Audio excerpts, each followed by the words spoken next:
Scorpio, welcome. It is Sachi, and I'm here to deliver your bonus reading, which we are going to do a See What Pops Up bonus, where we just see what pops up. I have a couple announcements. First, I want to thank you for coming in first place. Once again, Scorpio, you are consistently showing up and showing me that you guys appreciate all of the free extendeds and the bonus readings. So just sending really big hugs and a lot of appreciation towards you. You guys actually tied for first with Libra this month, so you'll both be getting the extended for free. So the extended for the bonus is free, and you'll find that in the description box below. And if you missed the last reading, you can also access that extended for free. So once again, thank you so much. I would also like to let you know that my Tarot 101 is in my shop if you're interested in learning how to read your own cards. I also have my Astrology 101 and 201 courses there if you are interested in learning how to read and hack your own natal chart for your personal development or whatever your goal or aim is when it comes to astrology. And also big announcements: after about 6 months of having my books closed, my books are finally open once more. So I am taking on new clients. If you are interested in working with me, whether it's readings like this, astrology, or one-on-one mentorship, I am open for all of the different bookings. And I have a couple different specials in my shop as well, which you can find on SachiTheScorpio.com/shop. All of it is in there. So, all right, but let's get started, Scorpio. This is what came out in the cleansing ceremony, which I'm getting this, this feeling to put on some jewelry. So hold on one moment. It's very interesting. All right, Scorpio. Yeah, really interesting, because when I was picking up on this Three of Swords, what was actually arresting my attention was these like rubber bands around her wrist for some reason. I'm not exactly sure why. So I'm not sure if there's something that has to do with jewelry here, because I was called to wear my dragon bracelet. So, but anyway, all right, so we had the Three of Swords, One of Swords, Four of Wands, and the Moon. So what this is telling me, Three of Swords, right, traditionally it indicates like heartbreak and things like that. And this deck specifically is someone who has gotten some sort of terrible news, and someone is either moving or leaving, or there's some sort of loss here, right? I mean, obviously she's very upset. So it feels like you've gone through a loss, but like a physical loss here. This kind of feels like it was a while ago, because then we had the Ace of Swords right after, which is sort of like starting afresh, right? You go from the Three of Swords to the One of Swords. So it's like, okay, you hit that heartbreak, boom, now you're back at the One of Swords, which is a victory. So it seems like whatever you lost or whatever may have made you upset or maybe caused some stress. I'm hearing like there's paperwork involved. That it's okay because you basically picked right back up and started afresh. And again, it is some sort of victory. And now you're focused on more of the Four of Wands, which Four of Wands is a union card. You know, traditionally it represents marriage or sort of moving to the next stage. It's also the card of twin flame union. In this deck specifically, it talks about community efforts of working together. If it's like relationship stuff, it could be polyamory, but in general, it's a community effort to make things come together. As you see, everyone is sort of doing their part in order to, you know, get the party going. But I don't necessarily feel like you're working on a party. It feels like you are working on your life, and getting it together and understanding that everyone sort of plays their parts. But we did have the Moon here, and the Moon represents, you know, things that are secret, hidden, but it feels more like you're sort of tapping deep into your subconscious and even unconscious and things like that. And as you see, she is a happy camper, right? It's not like the traditional moon where it has the, like the dogs that are crying and things like that. It does have the lobster. So there is this crustacean energy that is inherently Cancerian, even though the moon is a Piscean card. So I definitely feel a lot of water, right? But it's like you're in the water and you're okay with being in that. And the full moon is here representing a release. So it feels like you're understanding on a deep subconscious, unconscious level, and, you know, like a deep spiritual knowing. It kind of feels like a cleanse, honestly. Like whatever was a loss is actually a victory, and you're sort of understanding how everything is sort of coming together as you let go of things, like new things are coming in. So we did have Golbat using Leech Life. So Golbat is a vampiric type, so it looks like you dealt with some sort of psychic vampire because this is a psychic type card that was leeching your life. With Delcatty using Play Rough, it seems like things got a little bit rough. You know, right? It's like, well, if they're leeching your life, obviously they're also playing rough. And then we have Mightyena using Crunch and Mandibuzz using Bone Drop. So Mightyena using Crunch, like these are both dark types. So the dark type I don't necessarily feel as a dark energy necessarily. It kind of feels more in relation to the moon, which is, you know, shadow aspects of subconscious and unconscious energy. And with Crunch, it feels like you're kind of on crunch time is what I was hearing. That there's something that has to do with timing. And with Bone Drop, with Mandibuzz, I was hearing like, can someone just throw me a bone here? So I feel like you're kind of hoping for someone to kind of give you some sort of break or something like that. Mandibuzz is a vulture Pokemon, which does represent sort of a predatory energy of, like it's known to swoop in on prey when they're weak and vulnerable and things like that. So definitely be careful of any sort of energy that's trying to come in, maybe while you're in a vulnerable state, okay? Alrighty, so that's what came up in the cleansing ceremony, Scorpio. So that's energy being cleansed by this reading. Wow, and I just saw Yveltal. Yeah, amazing destruction, which is a dark type. So it does feel like it is, of course, right? Death and rebirth, destruction and rebirth, which like amazing destruction is probably the best way to describe Scorpionic energy when it comes to transformation, right? Like, yeah, it's destruction, but it's amazing. Right? It's like sort of this higher vibrational energy that really only people with Scorpio placements tend to, or unless they work with Pluto a lot, you know, Pluto being your ruling planet, it's kind of hard to understand and comprehend unless you sort of live it, right? So it kind of feels like you're in one of those moments of like, oh, okay, something's been destroyed, but whoa, I'm being rebirthed from it. That's how it feels. So no surprise there, Scorpio. All right, let's drink some water here. And it feels like a lot of dense energy is being cleared. I was called to wear my dragon bracelet, which dragons are spirit guides that help clear very dense energy. So that's why they're often seen during like wars and things like that, because they're helping clear that grid so that new energy can flourish. All right, anyway, Scorpio, let's just see what's going on, right? We're going to see what pops up, what's in your energy here. All right, we have the 9 of Swords. So it seems like you're getting a lot of information, a lot of downloads, and it's kind of disturbing and perturbing you, because the 9 of Swords is, you know, look at her. She's like tired of hearing it, right? It's like, I'm tired of getting these messages, sort of. And, you know, she's getting messages from the fairies, from Bat Spirit, from you know, dragonfly spirit, spider spirit, and even a vulture is there as well, right? So I do feel a kind of predatory energy in your aura, so just be mindful of that. But again, it's like you're getting all of these downloads or messages or sign synchronicities from all these different angles, and it's kind of like, oh, I'm tired of sort of hearing it. We have the Hierophant and the Sun. Okay. So even though you're kind of tired of getting these messages or whatever, it does seem like you are, like you're getting some sort of professional guidance or help. The Hierophant represents someone who's sort of professional in their area. So it could be someone like, you know, the dean of a school or a priest, right? I mean, that's kind of a bad example these days. But in this deck specifically, it's someone who works at an apothecary. And she's like, hey, this is what I'm trying to do, right? A tincture, spell, whatever. And the Hierophant is there and has the information and materials necessary in order for you to complete your goal. So it does seem like you are getting some sort of help. And with the Sun here, it seems like things are going quite well in general. It's like the more that you listen to professionals, the better that things get. And you are totally aware of that. But again, there still is this energy of like, being kind of like overwhelmed with the signs and synchronicities and things like that.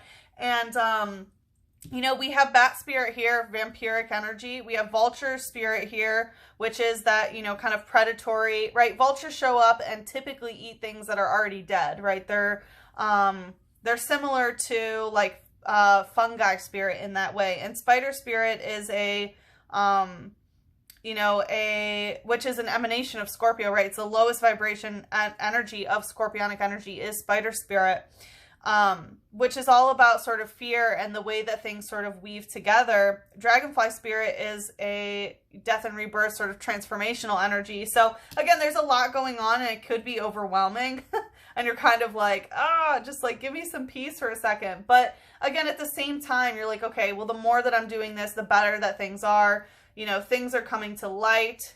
Life is getting better. The sun in this deck specifically points to, again, like a community and family type energy. So it seems like maybe you could be coming closer with a community or family. Let's see what's the light energy here. All right, going right to the Nine of Swords coming out stuck. We have Absorb and Vine Whip. Yeah, so it does seem like with Tangela, there are a lot of things that your heart chakra is sort of entangled to and entangled with. And maybe you've been getting signs about these things that you're entangled with, but basically all these entanglements are absorbing energy from your heart chakra. And with Vine Whip, I always take that that's actually causing a heartbreak. It's like hurting your heart that you're so entangled. It says it tangles any moving thing with its vines. Their subtle shaking is ticklish if you get ensnared. Yeah, again, it seems like kind of overly attaching to things or whatever it may be. And again, that's part of that entanglement. And then, oh yeah, look, Mandibuzz, Cutting Wind. So again, we have this vulture spirit. Cutting wind, I always take as very sort of harsh communication, right? It's cutting wind, you know, air energy. So, you know, I do feel like this is sort of a dark energy. You're right, it's a dark type with cutting wind. So I feel like there is kind of like a darker communication thing going on, but it's in the light. So it's like you're aware of dark energy and the way that it is communicating. And again, some of these things, signs and signals, right? It's like the fairies are outside trying to get in, and inside she's sort of, you know, surrounded with all of these sort of, I don't want to call them low vibrational because they're not. Every single spirit has its own, oh, and there's also like flies and gnats and things like that. But all of these are kind of bugging her, right? They're really bothering her. So I do feel like you might be getting some signs and signals from some more dense energy, right? Like insect spirit and things like that. All right, it says, watching from the sky, they swoop to strike weakened Pokemon on the ground. They decorate themselves with bones.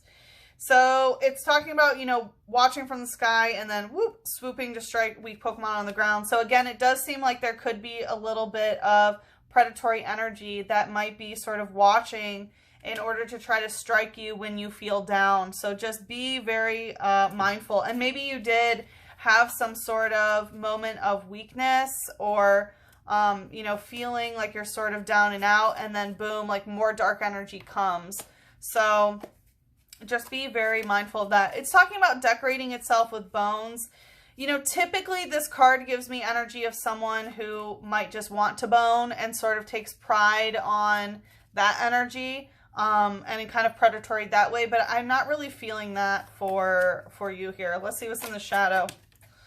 I wanted to go to the Nine of Swords. We have Joltik, Flop in reverse.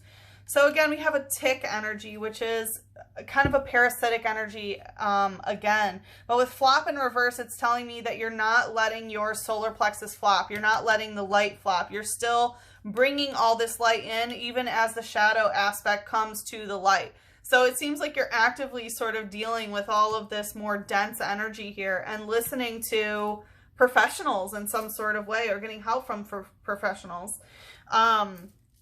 And again, your solar plexus isn't flopping, so you are still distinguishing your sense of self. You are still asserting your own willpower, even through kind of all these entanglements that are coming to surface. It says, Joltik can be found clinging to other Pokemon.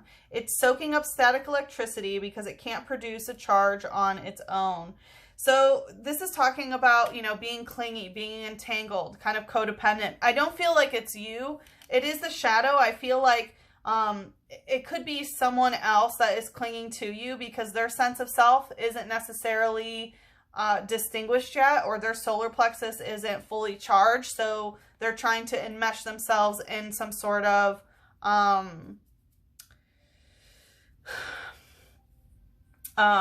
they're trying to distinguish their sense of self with you. It's possible that it could be you. I was starting to tap into this family energy, and it feels like in terms of family, again, there could be no distinguishing sense of self here in some way. So it can be sort of being too enmeshed with certain family members. But all right, let's see. But not, I wouldn't say in a bad way. Again, like the Sun is here, which is arguably the best card in the deck. So, but let's see what else is going on here, Scorpio. We have the Knight of Wands. Okay, so it seems like you might be getting back into ritual or witchcraft or something like that. Knight of Wands, you know, traditionally is a come and go type energy. It can also be someone who might not be serious about commitment, but still wants to give you their wand. But in this deck specifically, it's someone who kind of is a touch and go person when it comes to ritual or, you know, manifesting or whatever it may be. So again, I feel like maybe you put down your craft or your practice and now you're sort of getting back to it. Let's see what's the light energy here. Going right to the Nine of Swords. We have Stantler using big charge. So every time big charge comes out, I always hear like big change. So I feel like changes are happening as you start doing rituals, right? And again, I feel like there is a sort of tried and true method of, you know, of what professionals are telling you to do. It seems like you're doing them, which anything can be considered a ritual, right? Let's say this is like a professional finance person and they're saying, hey, track your finances on a weekly basis. Make sure you have eyes on everything. You know, you sitting there and, you know, typing things or writing things, however you decide to do it, is a ritual in itself, right? Any sort of habit. It doesn't necessarily have to be witchcraft, right? So, but again, I feel like this is causing a big change here. It says, the curved antlers subtly change the flow of air to create a strange space where reality is distorted. Yeah, so it's changing the flow of air. So the flow of air changing is the way that things are communicating, right? So again, the way that things are being communicated are very different now that you have started doing some sort of ritualistic practice. And it's talking about reality being distorted, which I don't necessarily take as a bad thing. Obviously, you want to be careful of messages that you're getting from kind of lower emanations, but, you know, when you are doing any sort of ritualistic aspect, you really are, you know, manipulating reality and distorting reality so that it fits whatever you want to do, right? Let's see what's the shadow here. We have drizzle using wave splash. So with drizzle, you know, it's kind of like things are, like it feels like emotionally things are sort of starting at a drizzle, but then it moves to a wave splash. So things are sort of gaining emotional momentum here. It says, a clever combatant, this Pokemon battles using water balloons created with moisture secreted from its palms. So this is talking about a clever combatant using water sort of as its resource. So it kind of feels like maybe you're using water as a weapon in some sort of way to distort or change reality. So there could be something of how you are using the water element in your ritualistic whatever, which if you're not using a water element, then your emotions are the inherent water element that are being put in here, if that makes sense. So very interesting energy. We are going to head to the extended, which like I said is free, and we're going to see more about really what is going on here. Because it's, how do I want to put this? It's interesting. I want to look deeper into sort of how reality is being distorted and what sort of the consequences of doing this work is. But let's see, what does Mother Moon want to say to bring us into the extended here? Look at the bigger picture in reverse and a time for healing. So with look at the bigger picture in reverse, it could be that it's time to sort of look into the details rather than seeing things from a higher perspective. You might have to sort of get into the nitty gritty sort of as things move forward, which I remember at the beginning I was saying something about like paperwork, and that's kind of how I'm feeling here.